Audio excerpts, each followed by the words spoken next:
समर्थ फायनान्सचे संदीप दाते या सावकाराने लायसन्स असतानाही शासनाच्या नियमांपेक्षा जास्त व्याज आकारून महिलेला नाहक त्रास दिला आहे। त्यामुळे संबंधित महिलेने सिंहसेना संघटनेशी संपर्क साधला। नंतर विटा पोलीस ठाण्यात सावकाराविरोधात तक्रार नोंद केली। महिलेच्या तक्रारीनुसार 24 नोव्हेंबर 2022 ते 4 फेब्रुवारी 2025 या कालावधीत आरोपी दातेने तिला 10,000 रुपये कर्ज देताना 3,000 रुपये अगोदर व्याज म्हणून कापून घेतले। त्यानंतर 4 महिन्यात 10,000 रुपये परतफेड केल्यानंतरही दातेने 30% दराने व्याज आकारले। याशिवाय महिलेने 20,000 रुपये घेतले नसतानाही आरोपीने तिच्याकडून 2 कोरे चेक घेतले होते। महिलेने चेक परत मागितल्यावर दातेने ते परत न करता त्यांचा दुरुपयोग करून कोर्टात तक्रार दाखल केली आहे। तेव्हा विटा पोलिसांनी सावकारावर गुन्हा नोंद केला आहे। संबंधित तक्रारदार महिलेने सिंहसेनेशी संपर्क साधला असता संघटना प्रमुख शिव शिंदे व पुष्पाताई बोबडे यांनी लवकरच सावकाराचा काळा बुरखा उजेडात आणला। तसेच संघटना कुणीही दडपणाखाली न येता आमच्यापर्यंत तक्रार घेऊन याव्यात असेही आवाहन केले आहे। प्रशांत कांबळे, अग्रणी न्यूज, विटा। परवा जे शिवसेनेनं अल्टिमेटम दिलं होतं, सावकारी संदर्भाची बातमी लागली होती, त्या बातमी आव्हान केलं होतं आम्ही सर्व नागरिकांना की कोणाला काही प्रॉब्लेम असतील, कोणाच्या काही समस्या असतील, कोण सावकारी जाचाल कंटाळे असेल तर त्यांनी संपर्क साधावा। आणि त्यातूनच ही दिदी आमच्याकडे आली आणि तिचा सगळा प्रकार सांगितला। यात प्रकार असा घडला गेलाय की तिच्याकडून चेक घेतले होते। पहिलं प्रकरण तिने 10,000 घेतले होते, त्यात 3,000 कट करून तिला 7,000 देण्यात आले। परंतु ते देत असताना तारण म्हणून तिच्याकडून बेरड चेक सह्याचे घेतले गेले आणि ते चेक तिनं सगळं 7,000 नील केलं, पण ते चेक तिला रिटर्न दिले गेले नाही। ते चेक त्यांच्याकडेच ठेवून घेतले गेले आणि तिने वारंवार त्या चेकची मागणी केली असता सुद्धा ते तिला परत दिले गेले नाहीत। आणि तिनं पैसे घेतले नसताना सुद्धा वरून 20,000 रुपये तिनं परत कर्ज घेतले असं दाखवण्यात आलं आणि ते परत फेडीसाठी तिच्या मागे तगादा लावण्यात आला।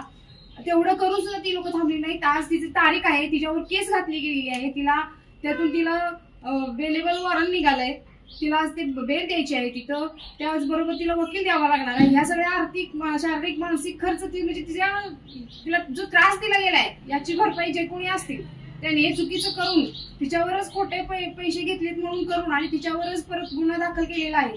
हे सगळं म्हणजे फार चुकीचं आहे आणि ह्या गोष्टी झाल्या नाहीत पाहिजेत, सगळीकडे होत आहेत। आणि परत पुन्हा मी नागरिकांना आवाहन करेन की खरंच घाबरून जाऊ नका। आता ताईने सांगितलं की त्यांना घरातून बाहेर पडून दिलं जात नाही, डांबून ठेवलं जातंय, म्हणजे इतक्या भयानक प्रकार आहेत। आणि कर्ज घेतं कोण, आपण विचार केला तर करता तिला गरज होती म्हणून तिनं व्याजदर किती होतं का 30% झालं, 30%, म्हणजे 30% व्याज दरानं तिनं पैसे घेतले। माणूस का घेतं? कारण ज्यावेळेस त्यांच्याकडे तारण ठेवायला काय नसते, त्यांच्या नावावर काय नसते आणि कुठेतरी अडचणीचा विषय असतो, दवाखान्याचा विषय असतो, शाळेचा विषय असतो, अशा वेळेस मग असंही कर्ज घेतलं जातं। पण अव्वाच्या सव्वा व्याजदर भरून सुद्धा परत अशा प्रकारची गरिबांना पिळवणूकच आहे थोडक्यात। म्हणजे त्यांनी जायचं कुठं? मग काही कळत नाही बाबा, खरंच आपण घेतले, आपले चेक त्यांच्याकडे अडकलेत, आता काय द्यायचे विचार केला तर चेक त्यांच्याकडे अडकले, त्यामुळे ते आपण करायचं काय? या सगळ्या गोष्टी होत असतात। त्यामुळे मी नागरिकांना आवाहन करेन की त्यांनी घाबरून जाऊ नये, त्यांनी खरंच सिंहसेनेच्या कार्यालयाशी संपर्क साधावा। आम्ही ठामपणे त्यांच्या पाठीशी उभं राहणार आहोत। कुठलीही परिस्थिती आली, कुठलीही दबाव आला, कुठून काहीही बोललं गेलं, कोणी असू द्या, पुढारी असू द्या, कुणी असू द्या, कुणीही तुमच्याकडून तशी मागणी करत असेल तर तुम्ही येऊन इथं संघटनेशी संपर्क साधावा। आम्ही तुमच्या पाठीशी उभं राहू आणि ताकदीने उभं राहू, एवढं सांगते। जय हिंद। 3 तारखेला आपण ज्या सावकारकी संदर्भामध्ये पत्रकार परिषद घेतलेली, नागरिकांना आपण आवाहन केलेलं, जर या सावकारांच्याकडून जर तुम्हाला त्रास होत असेल, तुम्हाला मारहाण होत असेल, जे काही पिळवणूक तुमची होत असेल तर तुम्ही सिंहसेनेच्या मुख्य कार्यालयाशी संपर्क साधा।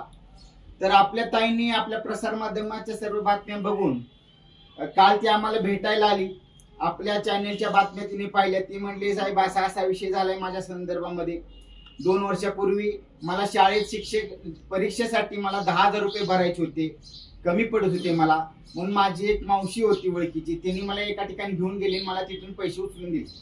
मग ती देत असताना ह्या व्यक्तीकडून, या दिदीकडून 2 चेक घेतले गेले, आधार कार्ड घेतले गेले, तिथून 10,000 रुपये उचलले।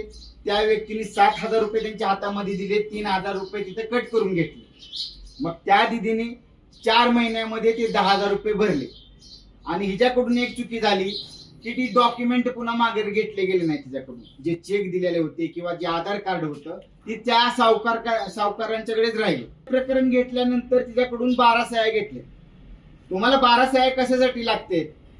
मग त्या सावकारांनी हिच्या विरुद्ध कोर्टामध्ये केस नोंदवली आणि जेव्हा हिला पहिलं वॉरंट आलं तेव्हा हिला ते समजलं की माझ्या वेळी केस टाकल्या.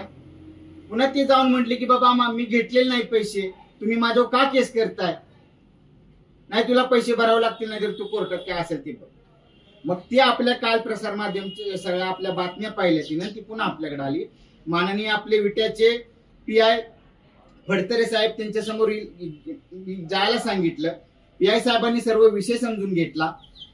DYSP साहेब होते, DYSP साहेबांनी तो पूर्ण विषय समजून घेतला आणि DYSP साहेबांनी PI साहेबांनी तातडीने आदेश दिले, जो कोण सावकार असेल त्याच्यावरती गुन्हा तातडीने दाखल करा.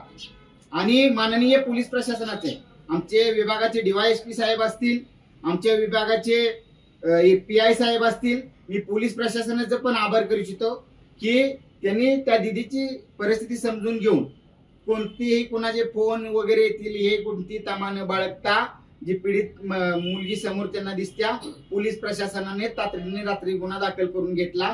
त्यासाठी मी विशेष करून आमच्या पोलीस प्रशासनाचे मी मनापासून आभार व्यक्त करतो.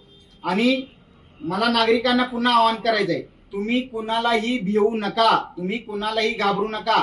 तुमच्या पाठीमागे सिंहसेना ताकदीने उभी आहे. तुम्ही आला पाहिजे. आम्ही तुमच्यासाठी लढतोय, तुमच्यासाठी धडपडतोय. एवढंच आपल्या माध्यमातून सर्वांच्या मला आवाहन करायचंय की तुम्ही कुणाला भिवू नका, तुम्ही या, आम्ही तुमच्यासाठी लढाई करायला तयार आहे.